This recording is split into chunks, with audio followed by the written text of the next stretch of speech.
The journey of a professional athlete from the time they are first introduced to a sport all the way to reaching the top of their game is an amazing experience, which sadly at some point comes to an end. For some, the support they receive in preparing for their career after sport is evident, but for many others, it can be an abrupt conclusion with no plans in place for the future. Thankfully, there are organizations like Switch the Play, which is a social enterprise that provides and encourages athletes to plan ahead before their sports career draws to a close. The Rugby Business Network is joined by the company's CEO and former England international rugby player, Leon Lloyd. Leon, it's such a pleasure to have the opportunity to speak with you and to find out more about Switch the Play. Yeah, likewise, it's great to speak about it. It's something that I'm hugely passionate about. So, thank you for having me on. Fantastic. Well, Leon, let's first reminisce, though, just a little bit about your professional rugby career. You earned 5 caps for England and had a rather interesting debut against South Africa in 2000. Could you share that story with our listeners? Yeah, it seems a long time ago now, but I remember, like all young boys growing up, the dream of playing for your country is there at the top. That's the pinnacle. And I was very fortunate enough to get very close and then not quite get on the pitch at a number of occasions. But in Pretoria, Loftus Versfeld in 2000, as you said, I was on the bench and then got called on and made my debut in that match, which was such a huge match, closely fought. Sadly, it was not one I remember well, having given away a penalty on my debut, and Brian van Straten stepped up and kicked the winning points for South Africa, which was a sad day, but a great day for me, making my debut, but tinged with a little bit of sadness that we lost. But I would like to say we did beat South Africa the following week in Bloemfontein, so it was better. Definitely a better second tester for you. Yeah, definitely, yeah. Well, your international career, Leon, unfortunately only lasted for 1 year, but you had a fantastic club career with Leicester Tigers, making your debut there in 1996 at the age of just 17, and you remained there for the next 11 years before ending your career at Gloucester after just 1 season. How would you describe your rugby career, and what are some of the standout moments for you? Simply amazing. I moved to Leicester at the age of 16. I made my debut at the age of 17. Replacing an absolute legend of Leicester and England in Rory Underwood. So that was great straight away for me. I did being thrust on that scene, such a club with such a history that Leicester had, and then replacing someone like Rory Underwood put me under pressure and in the spotlight. But then if I think back to the team that we had, the individuals, although the game had only just turned pro in 96, the likes of Martin Johnson, Graham Rowntree, Neil Back, those guys that were already the heart and soul of the club. And then, we had some great international superstars that built around a core of great English players. I just feel very lucky and privileged to have been at Leicester at that time and played a very small part in the huge success that we had, winning lots of trophies in domestic cups, domestic leagues, and then back-to-back Heineken Cup trophies as well. So, I feel very, very lucky and still stay in contact with lots of my old teammates. Oh, wonderful. Well, during your career there at Leicester, you obviously played during the professional era, which in terms means you were getting paid for that. But what sort of plans were you busy doing for your life after rugby at that time? And were you encouraged to do so? And did you take advantage of the resources that were provided? Well, that's a good question. No, we weren't encouraged to look outside of rugby back then because it just turned professional and people didn't really understand what that meant. The guys who were playing before, although they were sort of not semi-pro, but their attitude towards rugby was definitely professional. Like the likes of Martin Johnson, Neil Back I mentioned before, who had full-time jobs, but those jobs flexed around them being able to train on a Tuesday, Thursday and play every Saturday for Leicester, and the same for everybody else. What professional rugby meant, we got paid, and all we did was we trained twice as hard. We did the same things and replicated and duplicated the work. So I think it took a long time for people to understand what being a professional player meant. The guys back then had careers already. They'd either come from university or were actually had a working CV. It was only my age, really, from then on. My teammates back then who had come straight from school. So we didn't really have many life skills outside of rugby. So no, our focus was definitely on playing for Leicester. I remember being told then, that I must admit the attitudes have changed a lot since then, but we were told we were being paid to be rugby players, not to be students or have any outside interest. So it was a very different time then to what it is now. Myself, though, I looked at things slightly different because I'm not from a rugby background. No one in my family played rugby before. And as I said, I signed pro at the age of 16. And for me, I always felt very lucky that I was given that opportunity. And I also knew that it could be taken away at any time. I was only one tackle away from having to get a proper job and leaving the bubble that I was in. Being 17 and having a brand new car at the age of 17, a better car than my parents had, and earning good money and having the attention and all the spoils that come with professional sport was amazing for a young man. But I also knew that it wasn't going to last forever. So whilst I didn't go to university, then I did try and take advantage of the resources that are around me. That was unusual. I remember getting calls from my teammates who during the off season, and they'd be over in Marbella or Ibiza or Mallorca or wherever, just relaxing. And I was in the clubhouse shadowing or working in the ticket office. Or I remember I asked our CEO at the time, Eddie Clayton, if I could work with him and shadow him for a week just so I could see how a CEO of an organisation like Leicester Tigers worked. And I'd get loads of stick from the boys for wasting a week of my off-season working in the offices. But for me, it was just a reality check and it helped me with perspective. A very sensible decision you decided to make back then. Well, Leon, during your career, you picked up a series of niggling injuries, which made it rather difficult to find consistency. And eventually you were actually forced to retire in 2008 due to a knee injury. How did you deal with that? And in what way did it affect your transition into your life after rugby? I'd had a series of injuries. My first knee injury was when I was 20, and I dislocated the cartilage in my right knee. I had a piece of cartilage taken out to make me get back quicker because I was on the verge of England selection. So I came back very quickly and took probably a short-term option to get back playing. That had a knock-on effect on that. So I had a series of 5, 6 operations on that knee throughout the rest of my career. So I always felt that was going to be the injury or the part of my body that broke down. It was going to be the end of my career. So when I eventually got injured, as you mentioned, I went to Gloucester. When I eventually got injured, it was my other knee. I was actually quite relieved because I thought, okay, well, at least that's my good knee. I'll be back quickly within 2 or 3 weeks. But the surgeon, when I came round for the operation, said, look, because my right knee has been so damaged over the years, I've ran differently on my left knee.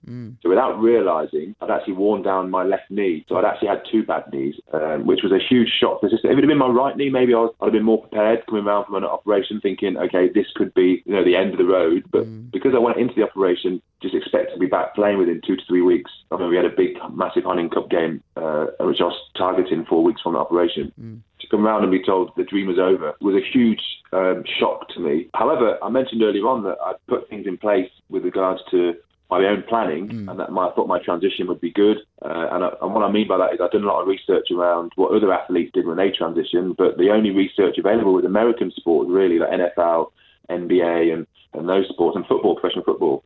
And the money is slightly different in those sports than it is in rugby union, sadly. So I bought myself some time to be able to find out what I was going to be good at. So I bought myself about a year's worth of not having to rush into a job that I didn't want to do. But the thing that blindsided me, and this is the stuff that we work on with Switch to Play, is a thing called athletic identity, which I was unaware of. And that is when you describe yourself as somebody. I was Leon Lloyd, the rugby player.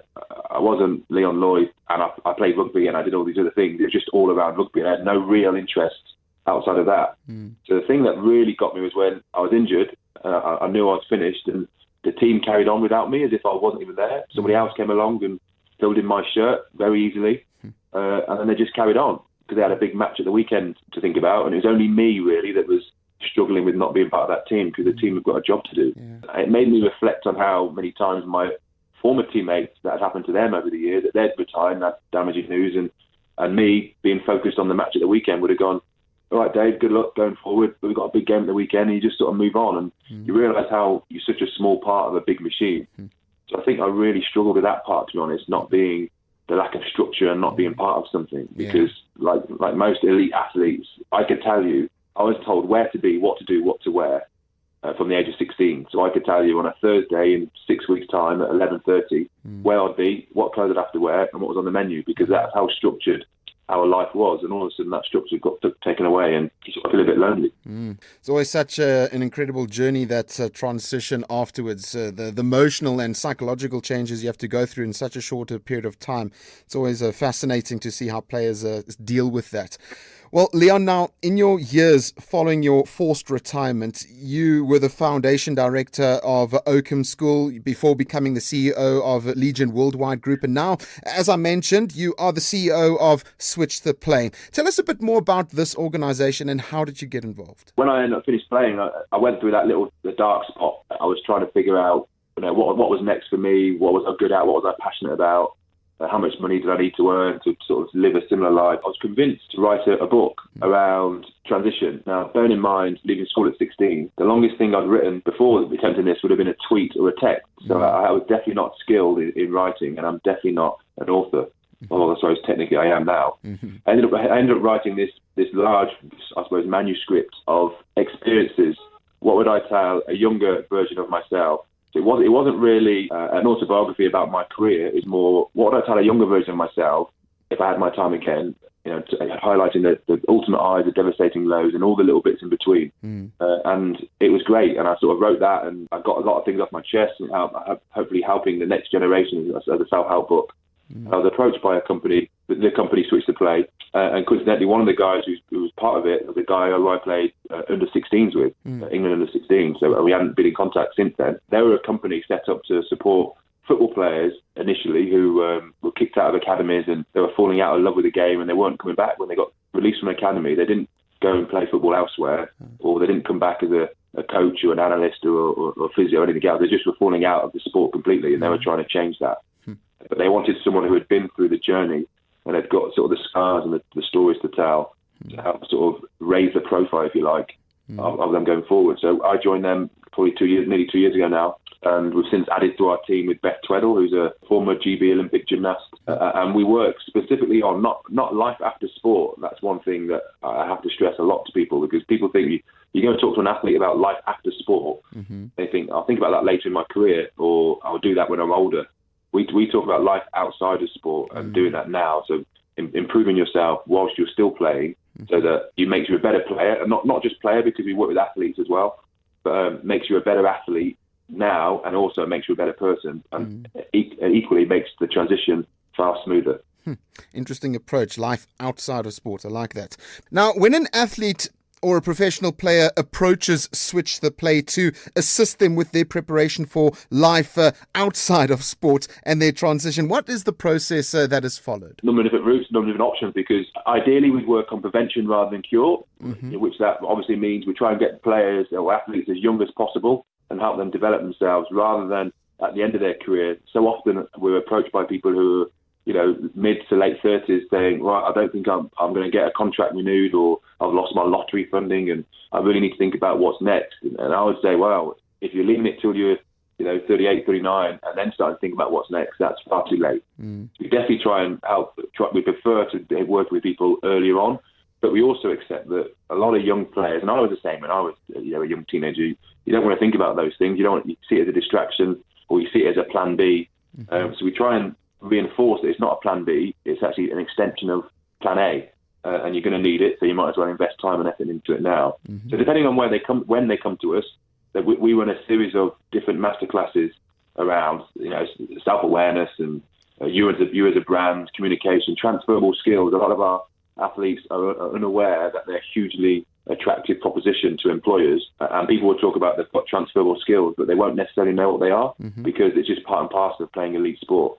So part of our role and part of our thing we do is we help them identify what elements of their personality are hugely attractive, in the employment world in different sectors, and how they can highlight those. And rather than having a flat CV, like a lot of their peers who didn't play sport and went on to university and got academic qualifications, we help them bring to life their sporting achievements in a visible CV. So what I mean by that is we've got a membership group called Switched On, which is we all have to realise we have to switch on to the fact we need a life and a job outside sport. So we bring together all the community work they've done, any appearances, any public speaking, any coaching, all those things that they've probably tweeted about, they're on social media, and they've got videos and YouTube clips, which is very difficult to get across on a flat CV, paper-based CV, but it also shows who the athlete is when they're not wearing their trunks, not wearing their kit, and not on a sports field. And it's sometimes very difficult for an athlete to get across what they're good at or what they're passionate about. So we try and help them with that. Wow, incredible. Well, Leon,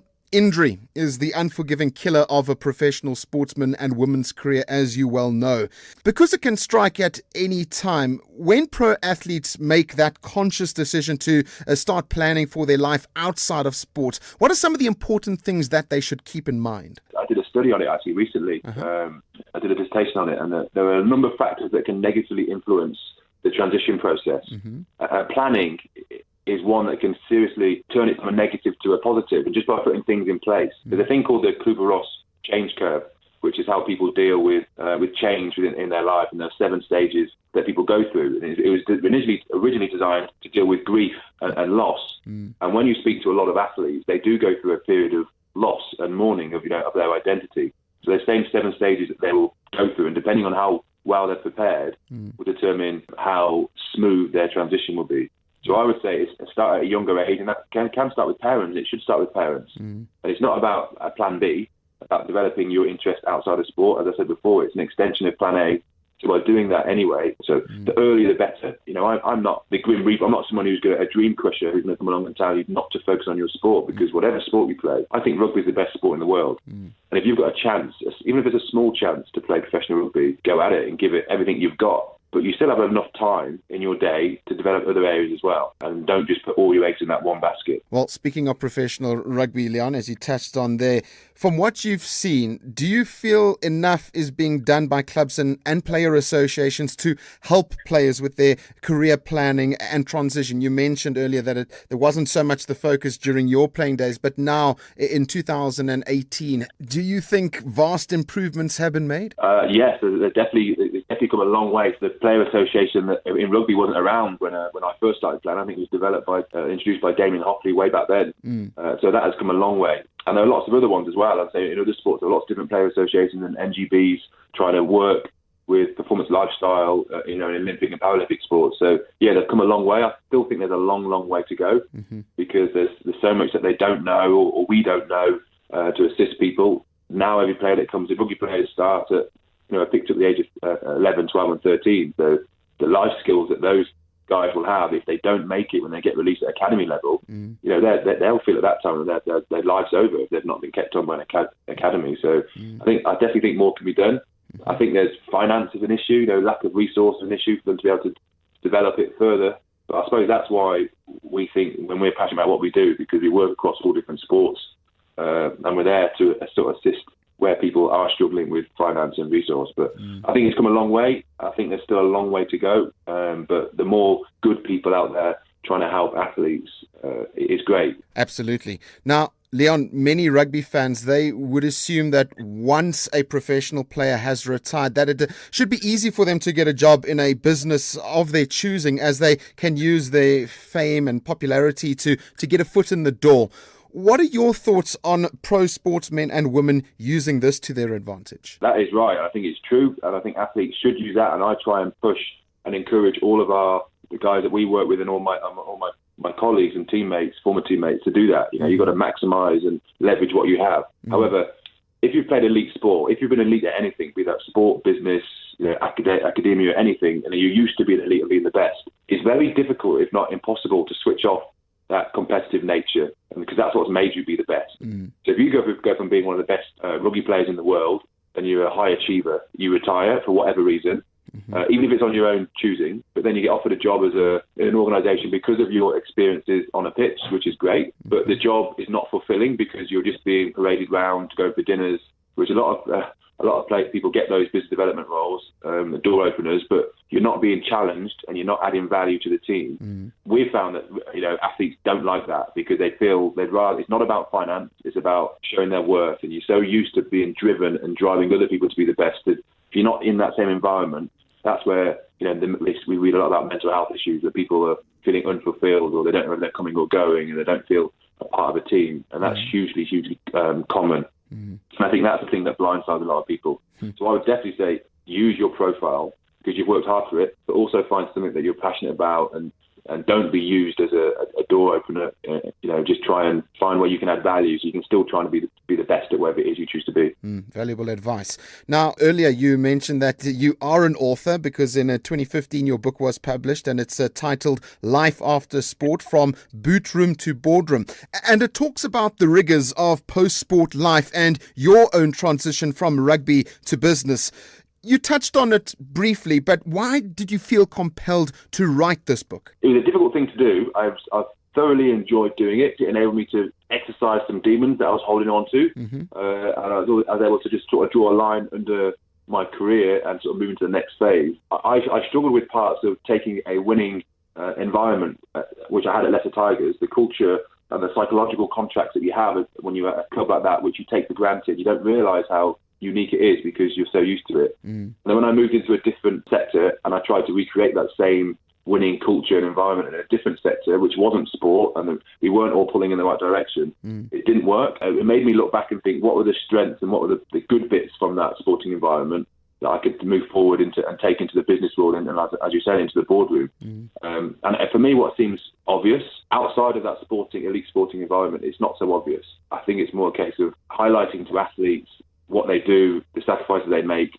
They're transferable across into other areas. I use that example of my huge disappointment on my debut for England as a huge springboard for me. That was, if I hadn't have done that, then I wouldn't have written a book, because I wouldn't have had such a devastating blow, which I need to bounce back from.